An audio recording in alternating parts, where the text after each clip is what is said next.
बिस्मिल्लाहिर्रहमानिर्रहीम। अस्सलाम वालेकुम नाज़रीन, आप यूट्यूब चैनल देख रहे हैं। मैं इमरान खान हूँ। सबसे पहले आज़ाद कश्मीर की सूरत हाल, कुछ थोड़ी सी बेहतर खबरें आई हैं कि अब मुज़ाकरात चल रहे हैं।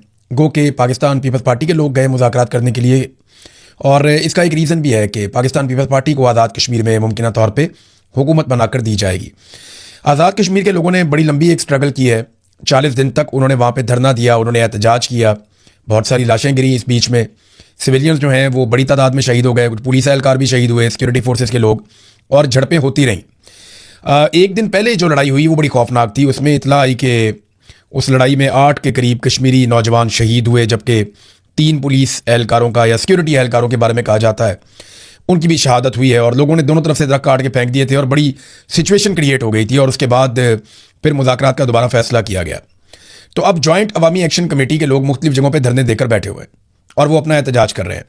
बिलावल मुजफ्फराबाद पहुंचे, और बिलावल को क्योंकि आज़ाद कश्मीर में हुकूमत बनाकर देनी है तो बिलावल को थोड़ा सा मार्जिन दिया जाएगा कि वो मुज़ाकरात करवाएं, और जितनी क्रेडिबिलिटी बनती है किसी पॉलिटिकल पार्टी की तो वो बिलावल को कोशिश करेंगे उसको लॉन्च करें और कश्मीर के अंदर थोड़ी सी पीपल्स पार्टी के लिए फ़िज़ा बनाई जाए।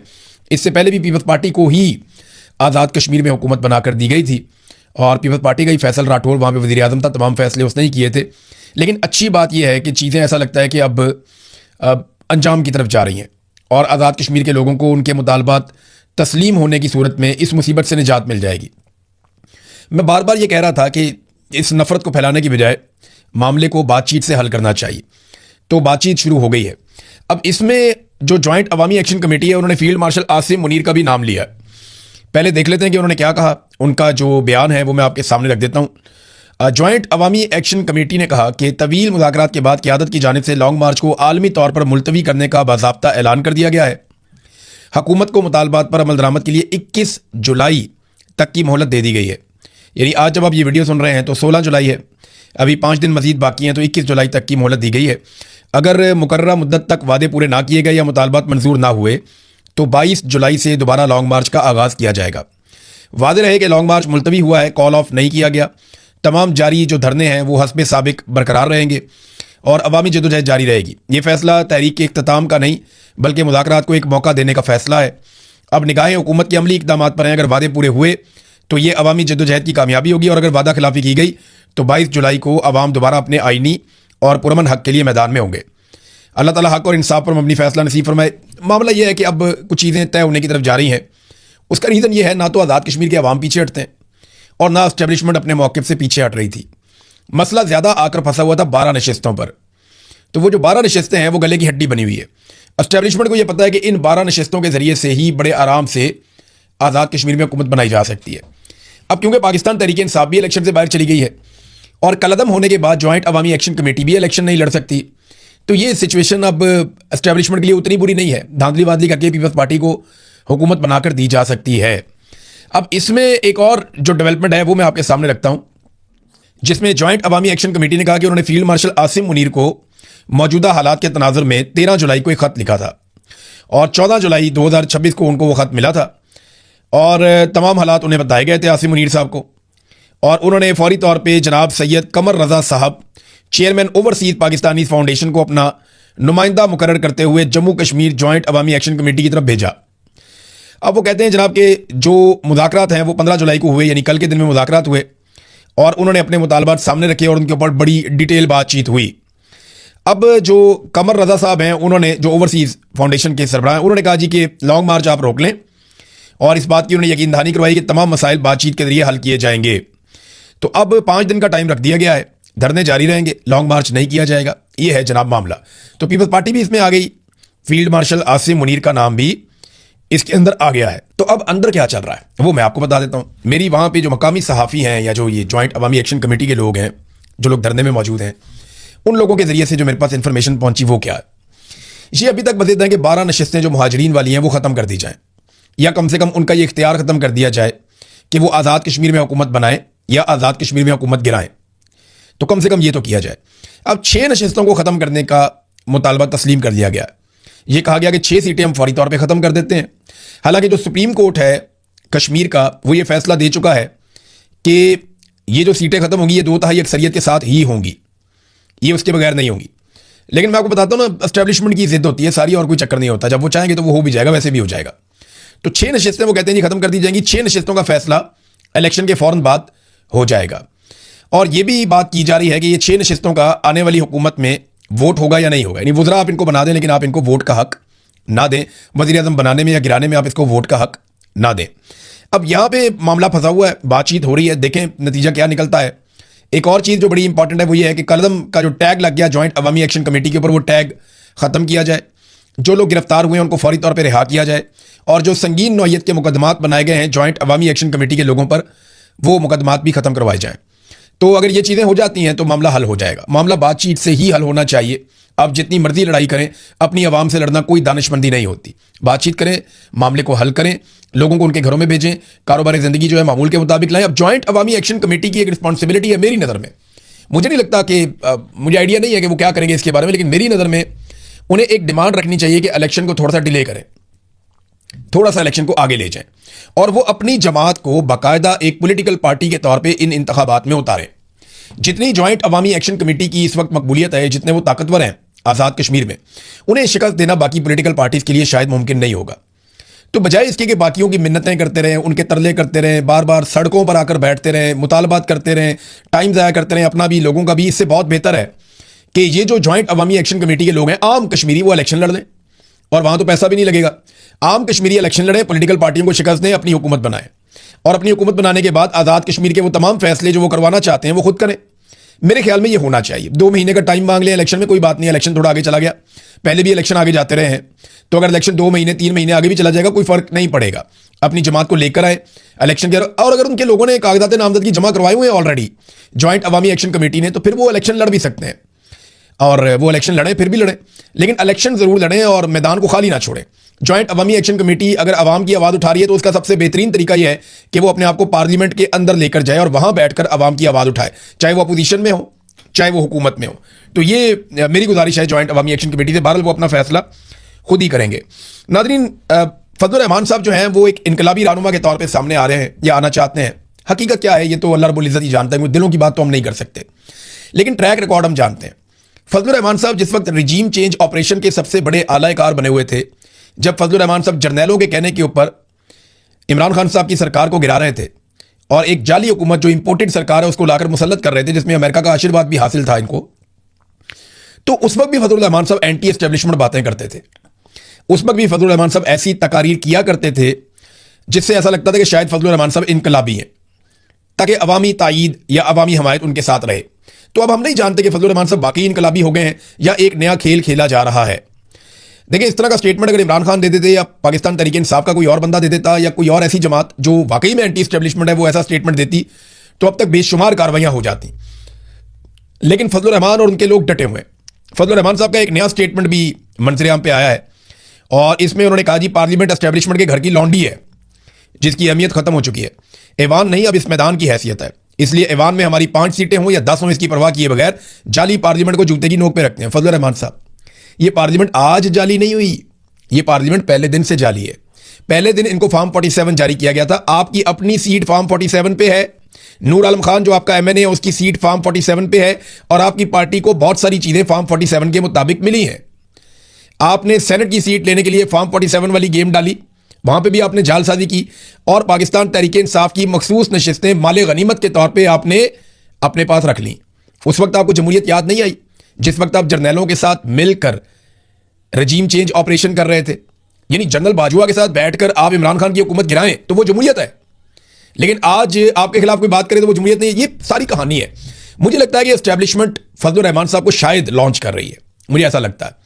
ये गालम गलोच एक दूसरे के साथ करेंगे। हो सकता है फजलुर रहमान साहब के बंदों में थोड़ी बहुत सख्ती की जाए, फजलुर रहमान साहब को 4 दिन हो सकता है जेल में भी भेजा जाए, या हो सकता है कोई मुकदमात बनाए जाए, थोड़ा सा माहौल बनाया जाए, और इस माहौल के नतीजे में फजलुर रहमान साहब की खैबर पख्तूनख्वा में मकबूलियत ऊपर आ जाए और फिर अगले इलेक्शन में फजलुर रहमान साहब को फायदा दिया जाए। ये भी मुमकिन है, क्योंकि देखिए अगर इमरान खान साहब की अगर मकबूलियत को इस वक्त कम करने की कोशिश करनी वो तो हो नहीं सकती, तो उनके मुकाबले में किसी और को अगर मकबूल बनाना है तो उसको एंटी एस्टेब्लिशमेंट बनाना पड़ेगा। तो एस्टेब्लिशमेंट ने जहां इतने सारे कड़वे घूंट पिए हैं वहां ये एक और कड़वा घूंट भी पी लें। यानी जर्नैलों से खुफिया मुलाकातें इन्होंने की, जुल्म के ऊपर इन्होंने खामोशी इख्तियार की, रजीम चेंज ऑपरेशन के मरकजी किरदार के तौर पर काम किया, मखसूस नशिस्तें इन्होंने कबूल की, आईनी तरमीम के अंदर इन्होंने बार बार सहूलतकारी की, फॉर्म 47 इन्होंने कबूल किए, और अब भी इक़्तिदार में हिस्से की लड़ाई है। जब इक़्तिदार में हिस्सा मिल गया तो फजलुर रहमान साहब खुश रहेंगे हमेशा, क्योंकि उनकी असूली से ज़्यादा वसूली की सियासत होती है, ये हम हमेशा देखते रहे। जावेद हाशमी साहब ने भी इंकशाफ किया, उन्होंने कहा फजलुर रहमान साहब से मेरी जब बात हुई थी तो उन्होंने क्या कहा था, ये ज़रा जावेद हाशमी साहब का जो स्टेटमेंट है आप वो भी आप देख लें। उन्होंने कहा मेरी जब फजलुर रहमान से बातचीत हुई थी कुछ अर्सा पहले, तो अभी उन्होंने तकरीर की है, उनकी जमात ने उनके मौक़िफ़ की तायीद की है। फजलुर रहमान से मेरा कोई ताल्लुक नहीं है, उनके वालिद से मेरा एक ताल्लुक था, कुरान सुनता रहा मैं उनके कदमों में बैठ के। तो मौलाना साहब ने बात तो सच की है, लेकिन प्रवीण शाकर का एक शेर याद आता है कि बात तो सच है मगर बात है रुसवाई की। कुछ अर्सा पहले मेरी मौलाना साहब से मुलाकात हुई थी। मौलाना साहब ने मुझे बताया कि इलेक्शन से 15 महीने पहले, यानी 1.25 साल पहले, पाकिस्तान के मालिकों ने उनसे रब्ता किया था और इलेक्शन के नताइज का फैसला 15 महीने पहले कर लिया गया था। उस वक्त फजलुर रहमान साहब नहीं बोले। जब पाकिस्तान के मालिक या जर्नैल फजलुर रहमान साहब से रब्ता करके इलेक्शन से 15 महीने पहले ये बता रहे थे कि जनाब इलेक्शन के ये नताइज आने हैं, उस वक्त नहीं उन्होंने पोल खोला कि जनाब इलेक्शन तो पहले से ही हो गया। लेकिन जावेद हाशमी साहब को वो ये बता रहे हैं बाद में। फिर फजलुर रहमान साहब की क्योंकि 15 सीटें बताई गई थी, वो 5 निकली बाद में, तो उनको बड़ा प्रॉब्लम हो गया उसके साथ। फिर उन्होंने एक और बात की फजलुर रहमान साहब ने, और महमूद अचकज़ई साहब ने बताई कि 50 अरब रुपए में असेंबली की नशिस्तें फरोख्त की गई हैं। तो इस तरीके से अगर 2 नंबरी हो रही है जो जावेद हाशमी साहब ने भी अब बेनकाब की है, तो अगर यही इलेक्शन करवाने हैं तो आज़ाद कश्मीर में भी ना करवाएं, आपस में ही फैसला कर लें कि जिसको बैठाना है जिसको नहीं बैठाना। फजलुर रहमान साहब ने हमेशा यहूदी का कार्ड खेला, मजहब का कार्ड खेला अपने मुखालिफिन के खिलाफ। खासतौर पर इमरान खान को हमेशा यहूदी का एजेंट कहा फजलुर रहमान साहब ने। और यहाँ फजलुर रहमान साहब को उसी सूरत का सामना करना पड़ा जब मुस्लिम लीग नून के रहनुमा रजा हयात हराज ने यह स्टेटमेंट दिया कि फजलुर रहमान ने रॉ और मूसाद के एजेंडे को आगे बढ़ाया है। यानी जो इल्ज़ामात फजलुर रहमान साहब दूसरों पे लगाते थे आज उनके अपने ऊपर लग रहे हैं। लेकिन कोई फिक्र की बात नहीं है, फजलुर रहमान साहब इन मामलात से बड़े आराम से निकल जाएंगे। और जिन लोगों को लग रहा है कि कोई मुश्किल है, नहीं, ये फजलुर रहमान साहब थोड़े से हीरो बनेंगे और थोड़ी सी कोशिश करेंगे, ऐसा लगेगा जैसे इनकलाबी हो गए हैं। लेकिन आप खातिर जमा रखिए, फजलुर रहमान साहब खुद एस्टेब्लिशमेंट हैं, वो खुद एलीट क्लास हैं और वो खुद स्टेटस को हैं। वो स्टेटस को के बगैर नहीं रह सकते, वो हमेशा से स्टेटस को का हिस्सा रहे हैं, वो आइंदा भी स्टेटस को का हिस्सा रहेंगे। फजलुर रहमान साहब कभी कोई ऐसी इनकलाबी तहरीक का हिस्सा नहीं बनेंगे जिसमें पाकिस्तान की मिलिट्री एस्टेब्लिशमेंट और वो हमेशा के लिए आमने सामने आ जाएं, ऐसा नहीं होगा। नाज़रीन, बलूचिस्तान की सूरत में बता रहा, फजलुर रहमान साहब के एक जुमले में सबको बहुत गुस्सा है कि वो शोहदा की बात फजलुर रहमान ने की। लेकिन क्या फजलुर रहमान के उस जुमले ने शोहदा की ज़्यादा तजलील की है, या जो शोहदा की लाशें इस वक्त 1 हफ्ते से बलूचिस्तान में सड़क पे पड़ी हुई हैं वो ज़्यादा तौहीन हुई है लाशों की? मुझे बताएं ना, शोहदा की बड़ी तौहीन कहाँ पे हुई? फजलुर रहमान के एक जुमले ने शोहदा की ज़्यादा तौहीन की है, या 30 लाशें जो कोयटा में सड़कों पे रखी हुई हैं और वहाँ पे मुतासरीन बैठे हुए हैं पिछले 1 हफ्ते से, वो लाशें दफनाई नहीं जा रही, शोहदा की ज़्यादा तौहीन वहाँ पे हो रही है?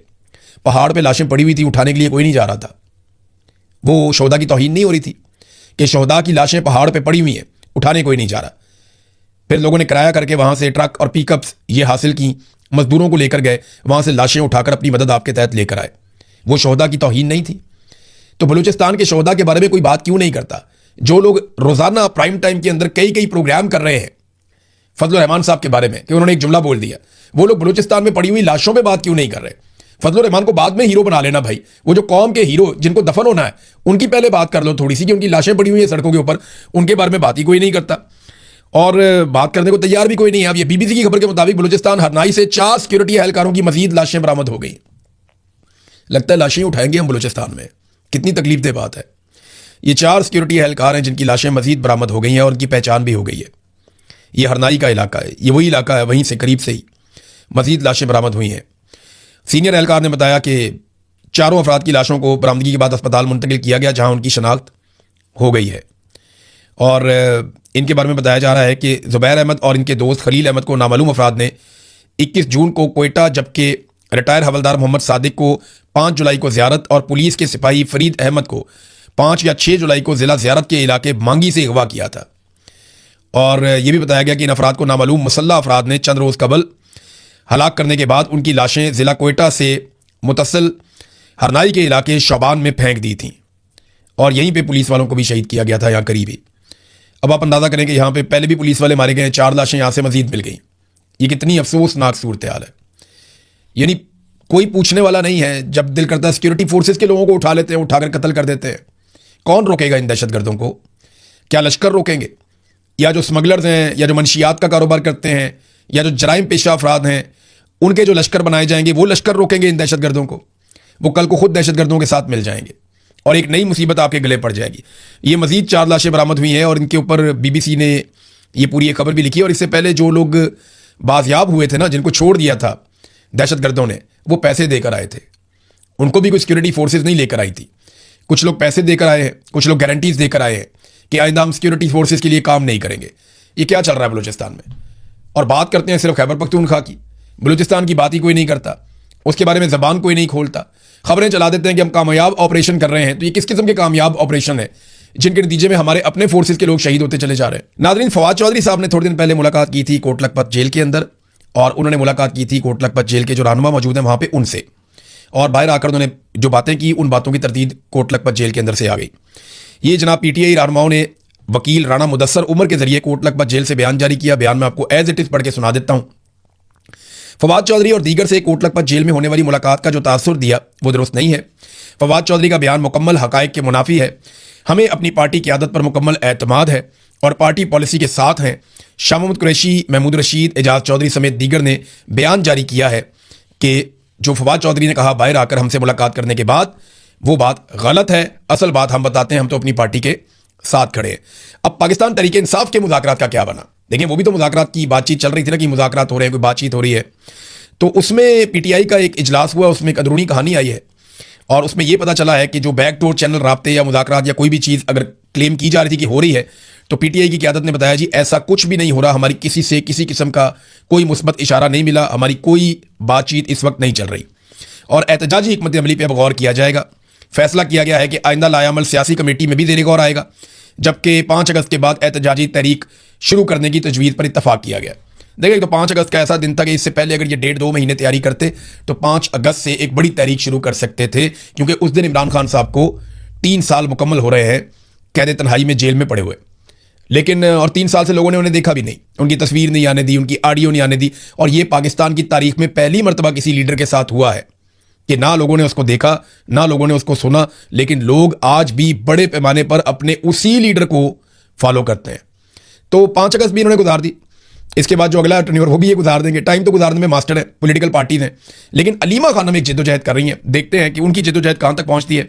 बहरहाल इस वीलॉग में अब तक के लिए इतनी। अपना ख्याल रखिएगा, अपने चैनल का भी। अल्लाह हाफ़िज़।